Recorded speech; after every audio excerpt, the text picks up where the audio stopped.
Hello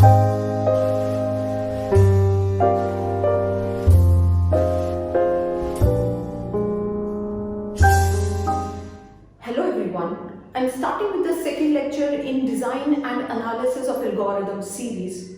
Today I'm going to discuss about what is algorithm, need of analysis and types of analysis. In the first lecture, we discussed that algorithm is a finite set of instructions to solve a problem. Now problem can be any, it can be general life problem or technical problem, preparing tea, or you are searching some data on the Google. So in our daily life we apply algorithm in various senses, right? So we apply algorithm when we start our day. We think about some particular number of steps. Okay, I will go for a walk. I will plan my day. I will first do some housework, then I will do some outdoor work. So we do plan our day. So that is what an algorithm is. Now, what is the need of algorithm? Now, guys, think about construction of building, constructing your own house, or think about school or college in which you are studying.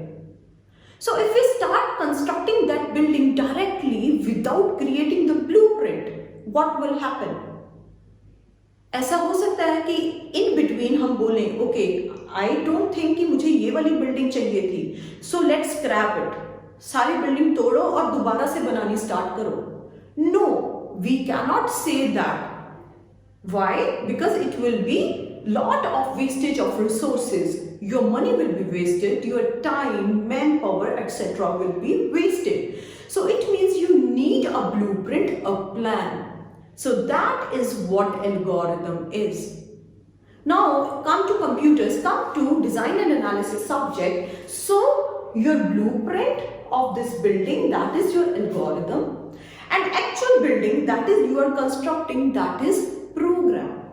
So your need of algorithm, it says before writing a program in any programming language, it is always better that we write informal description of the solution. So that is again another definition of algorithm. That is what an algorithm is. So need is because we don't want to waste our resources. In case of our general life, we don't want to waste money, time, manpower, etc. In computers, we don't want to waste our running time. Time definitely. A lot of developers are developing that program, their effort. Companies are paying money to them, again resource of the company, and definitely time, space, etc. A lot of factors come into picture. So I already told you, when we talk about algorithm, when we talk about program, we are concerned with two main factors, that is time and space. So we don't want to waste our time and we don't want to waste the space that has been utilized. So that is what is the need of an algorithm. Now next topic says need of analysis. So what is the need of analysis? Why this analysis term comes into picture? So in the previous lecture, I am linking it with previous lecture. I said, okay, at the end we do analysis of everything. चाय अच्छी बनी कि नहीं बनी, मैं जहाँ जाना चाहती थी मैं टाइम पे पहुँची कि नहीं पहुँची. So at the end of everything, at the end of every problem, हम हमेशा analysis करते हैं कि ऐसा क्यों हुआ था, right? So same way we do it with algorithms. होता क्या है, now when I have any problem, कोई भी problem हो, whether it is real or technical, उसके बहुत सारे solutions होते हैं. So supposedly if I have a problem P, so there will be multiple solutions, and those multiple solutions are referred to as algorithms. Here A1, A2 and A3 are what? They are different solutions. So when I have multiple solutions, I have to choose one. Now depending upon the efficiency of every, or depending upon my requirement, I choose the solution. ऐसा हो सकता है कि A1 solution is good for me, however A3 solution is good for you depending upon your requirement. Think about that. I'm going from home to office. In between, what happened? My car got punctured. तो मेरे पास कौन सी solution है? One solution is, if mechanic is nearby, I will go to mechanic and I will get my car correct. I will get my car repaired. So that is one solution if time is not a constraint. But if I have to reach my office on time at 9, then what I will do? I will park my car there. Either I will call my family or someone on the way who is going to the college, okay, pick me up, and किसी को बोल देना कि मेरी car repair करा दो. So it means I have two solution depending upon कि मेरे पास time है कि नहीं. I am choosing my solution. So any problem, if there are multiple solutions, choose it according to your own requirement. Now another example, students who have done data structures, they know there are two algorithms. One is bubble sort and second one is merge sort. However, we have done a lot of sorting, right? So here problem is what? Problem is sorting a list of number. This is my problem. Solution is I can solve it using bubble sort, I can solve it using merge sort, I can solve it using insertion sort, selection sort, heap sort. A lot of sort algorithms are there. Now which one to choose? We know that running time complexity of bubble sort is order of n square. However, running time complexity of merge sort is n log n. Now which one to choose? Definitely I will say, okay, this is taking less time, so I will choose this one. Another thing, now the space factor comes into picture. This is time, running time. So space factor says bubble sort don't take extra space. However, your merge sort do take exact same space which has been taken by merge sort already. So it means now there is a trade-off between time and space. So if I have a computer in which space is not a concern, which nowadays is actually not a concern, so I will definitely go for merge sort. But if I have a system which has very less space and I want to save space, then I will go with the bubble sort. So depending upon the requirement, I am choosing my solution. So that is what is the need of analysis. Now as analysis, it is quite a bigger term. So we do analysis in two parts. So types of analysis are there. So there are two types of analysis. First one is priori analysis and second one is posteriori analysis. So let us see what I mean by priori and what I mean by posteriori. Now guys, priori analysis, from the name itself, it is clear, prior, before.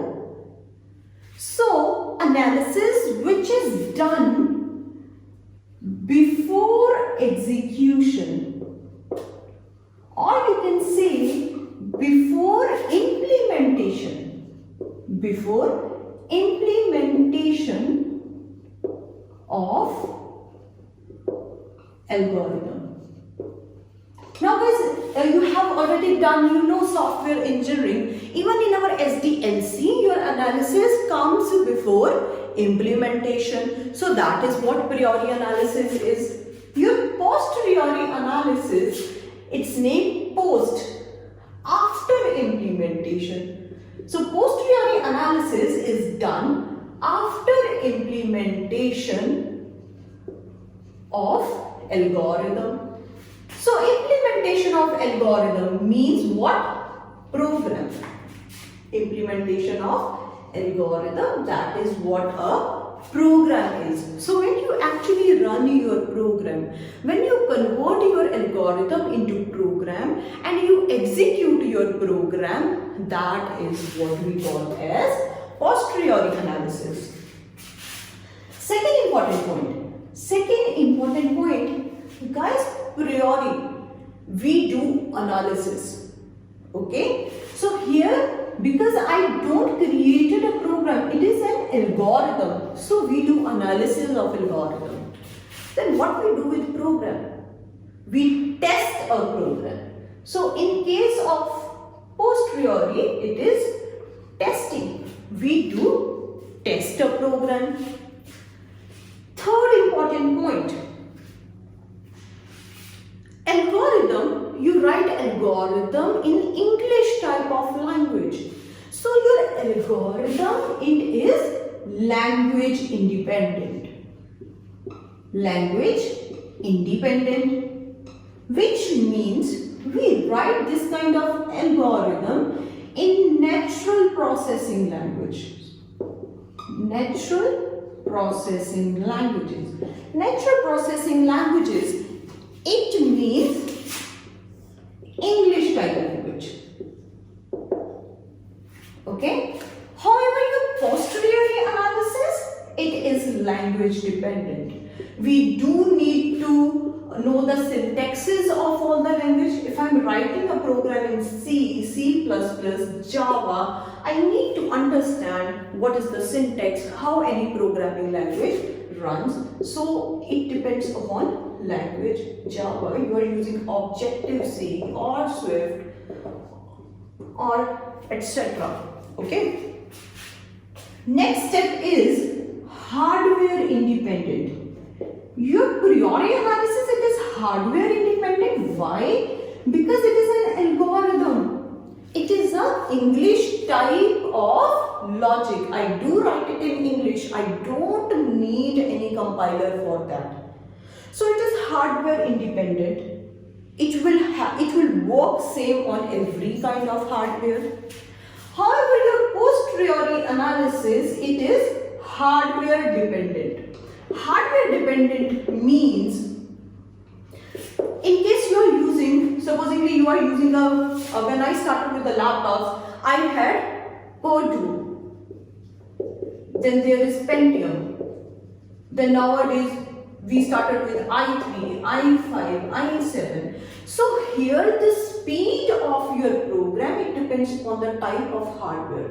It might be possible that the program which takes 10 milliseconds on Purdue, it might take 8 milliseconds on Pentium, 7 on i3, 6 on i5, 3 on i7. So it means here the speed execution depends upon the hardware. However, this is independent. It have no effect. Your hardware don't have any effect. Next point. So in case of your priori analysis, we make use of asymptotic notation. Use of asymptotic notations is there. Why we need asymptotic notations? We will study asymptotic notation in detail in the coming lectures. Asymptotic notation to find the time complexity, running time complexity of an algorithm. However, your posteriori analysis, it do not require asymptotic notation. Do not require asymptotic notations.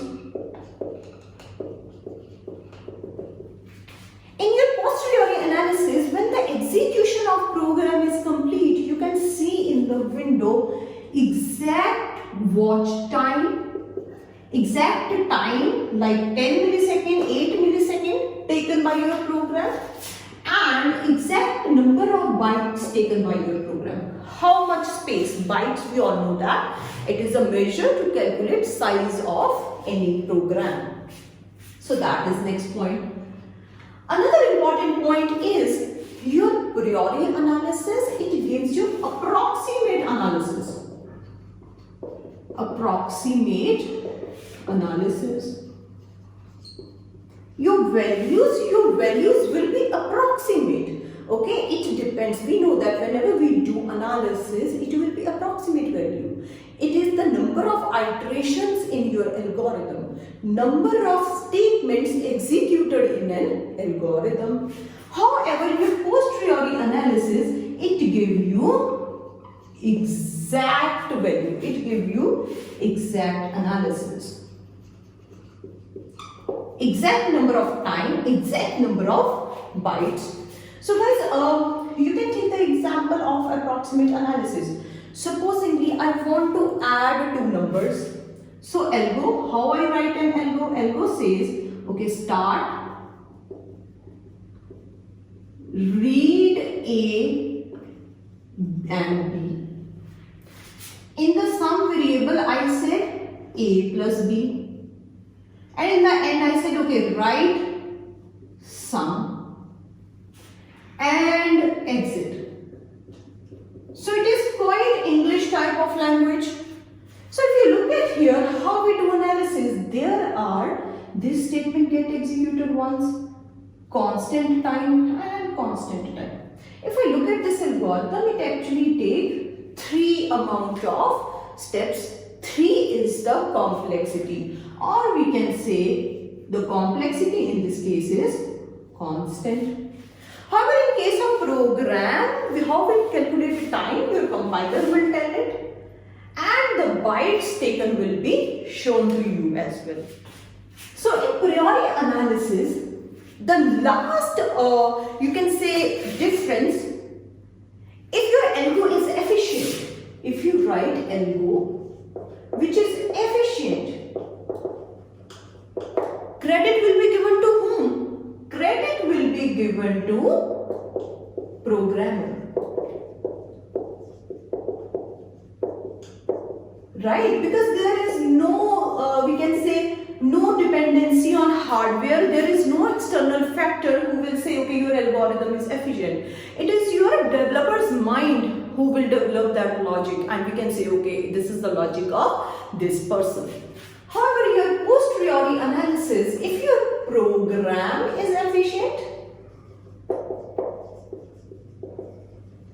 your credit can be given to your hardware, will be given to hardware. Okay, someone will say, okay, it is taking 3 milliseconds because it is using i7, because this machine used Core Duo, so that is why it is taking 10 milliseconds. So guys, this is all about analysis, need of analysis and types of analysis. I hope you understand this concept. If you like my video, kindly like and subscribe it. Thank you.